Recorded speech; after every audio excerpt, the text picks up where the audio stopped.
आपको बताते हैं कि हमास के आतंकवादियों ने अब उन बंधकों को अपनी ढाल बनाकर इजराइल को ब्लैकमेल करना शुरू कर दिया है, जिन्हें 7 अक्टूबर को इजराइल से अगवा कर लिया गया था और हमास ने उन्हें अब भी अपनी कैद में रखा हुआ है। इनकी संख्या 200 से ज्यादा है।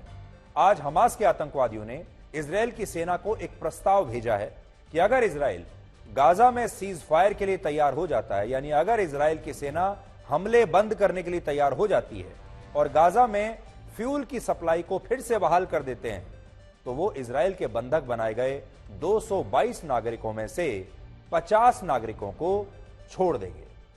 लेकिन इजराइल की सेना ने हमास के इस प्रस्ताव को यह कहते हुए नामंजूर कर दिया है कि जब तक हमास उसके सभी 222 नागरिकों को अपनी कैद से रिहा नहीं करेगा, तब तक इजराइल गाजा में फ्यूल की सप्लाई को बहाल बिल्कुल नहीं करेगा। और ऐसी खबरें हैं कि दक्षिणी गाजा में फिर से इजराइल की सेना ने ऐसे ठिकानों पर कार्रवाई की है जहां बंधक बनाए गए लोगों के मौजूद होने की सूचना थी। और आज ही इजराइल ने इस तरह के पैम्फलेट्स भी जारी किए हैं जिन पर लिखा है कि गाजा के जो लोग इजराइल के बंधक बनाए गए लोगों के बारे में जानकारी देंगे, उन्हें इजराइल की तरफ से नकद इनाम दिया जाएगा। दूसरी तरफ ब्लैकमेलिंग के पहले प्रयास में नाकाम होने के बाद अब हमास ने इजिप्ट के रास्ते आज 2 बंधकों को रिहा कर दिया है और ये दोनों महिलाएं इजराइल की नागरिक हैं। इनमें एक महिला की उम्र 79 वर्ष है और दूसरी की उम्र 85 वर्ष है।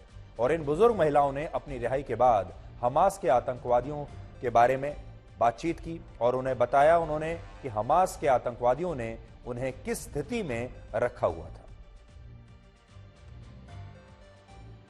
ये उन बुजुर्ग महिलाओं की तस्वीरें हैं। देखिए ये किस तरह से आज निकली हैं बाहर। हमास ने दुनिया भर में ये खबरें प्रसारित करने की शुरुआत की थी कि गाजा में अगले कुछ घंटे में फ्यूल खत्म हो जाएगा और इसकी वजह से कई अस्पतालों में बिजली नहीं होने की वजह से हजारों लोग और बच्चे इसके बाद मारे जाएंगे। लेकिन सच क्या है, अब आप ये देखिए। ये तस्वीरें हमास के आतंकवादी ठिकानों की हैं जहां उसने 5 लाख लीटर डीजल छिपा कर रखा हुआ है और यह डीजल इजराइल पर रॉकेट हमलों के लिए इस्तेमाल हो रहा है। यानी गाजा के पास फ्यूल की अब भी कोई कमी नहीं है। उनके पास बहुत बड़ी मात्रा में डीजल है। 5 लाख लीटर डीजल तो यही पड़ा हुआ है जो हम आपको दिखा रहे हैं। लेकिन क्योंकि गाजा के लोगों का फ्यूल हमास के आतंकवादियों ने चुरा लिया है, असल में ये जो फ्यूल है, ये जो डीजल है, ये गाजा के लोगों के लिए इस्तेमाल होना चाहिए था, ये बिजली के लिए इस्तेमाल होना चाहिए था, अस्पतालों के लिए इस्तेमाल होना चाहिए था। लेकिन इसका इस्तेमाल कर रहे हैं आतंकवादी और वो इस फ्यूल से रॉकेट हमले कर रहे हैं। इसलिए गाजा के अस्पतालों को अब फ्यूल नहीं मिल रहा क्योंकि ये फ्यूल आतंकवादी ले गए हैं। सोचने वाली बात यह है कि गाजा के किसी भी व्यक्ति ने अब तक हमास के खिलाफ कोई विरोध प्रदर्शन नहीं किया है और दुनिया भी हमास को गाजा के लोगों का फ्यूल चुराने के लिए उसका कोई विरोध नहीं कर रही है। अब भविष्य में अगर फ्यूल नहीं होने से गाजा के किसी अस्पताल में लोग मारे जाते हैं तो इसके लिए इजराइल को ही जिम्मेदार ठहराया जाएगा। हमास के आतंकवादियों को कोई कुछ नहीं करेगा। और गाजा के लोगों का फ्यूल चुराने वाला हमास और उसके आतंकवादी दुनिया की नजर में एक बार फिर से अपने आप को पीड़ित बनकर उनके सामने आ जाएंगे और उसके बाद आप देखिएगा फिर से दुनिया की जो सहानुभूति है वो हमास के इन आतंकवादियों के साथ हो जाएगी और लोग सोचेंगे कि ये सब कुछ इजराइल की वजह से हो रहा है। इससे पहले हम आपको दिखा चुके हैं कि कैसे हमास के आतंकवादियों ने जो पानी की पाइपलाइन होती हैं उन्हें काट काट कर उनके रॉकेट बना लिए थे और उन्हें इस बात की चिंता नहीं थी कि लोगों को पानी नहीं मिलेगा, पाइपलाइन को नहीं काटना चाहिए, लोग प्यासे मर जाएंगे, बल्कि उन्होंने पाइपलाइन को काट दिया, उसके रॉकेट बना लिए और बाद में पानी ना होने के लिए इजराइल को जिम्मेदार ठहरा दिया। आज इजराइल और हमास के बीच चल रहे इस युद्ध को 18 दिन बीत चुके हैं। ये शायद आपने सोचा नहीं होगा। आज आप एक नए सिरे से इस युद्ध के बारे में सोचिए। 18 दिन इस युद्ध को बीत चुके हैं और यह युद्ध अब भी किसी नतीजे पर नहीं पहुंचा है और शायद यह युद्ध अगले कुछ महीनों तक भी ऐसे ही चलने वाला है।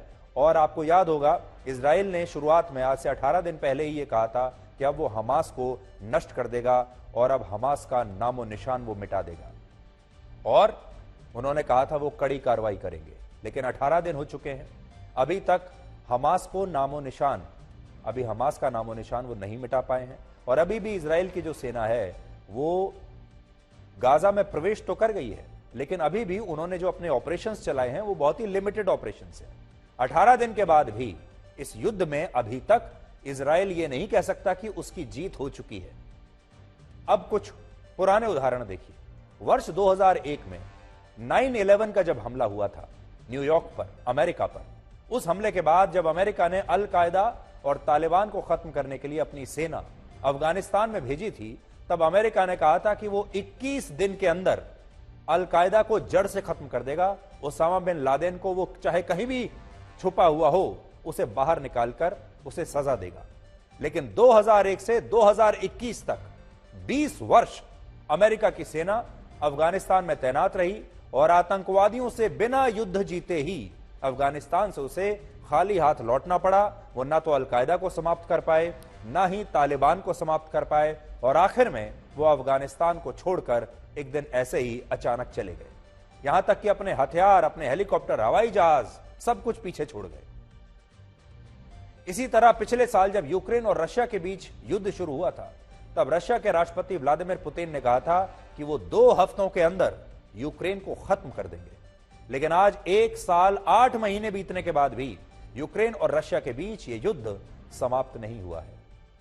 और इसी तरह 7 अक्टूबर को जब हमास ने इजराइल पर हमला किया था, तब इजराइल ने भी यही कहा था कि वो अगले 48 घंटे में हमास का नामो निशान मिटा देगा। लेकिन आज 18 दिन बीत चुके हैं और इजराइल अब भी अपने 220 नागरिकों को हमास से छुड़ा नहीं पाया है, और यह युद्ध अब भी चल रहा है और शायद आगे भी इसी तरह यह युद्ध चलता रहेगा। और ऐसा लगता है कि यह युद्ध अभी खत्म होने वाला नहीं है, बल्कि यह युद्ध इस युद्ध का अभी और ज्यादा विस्तार होगा।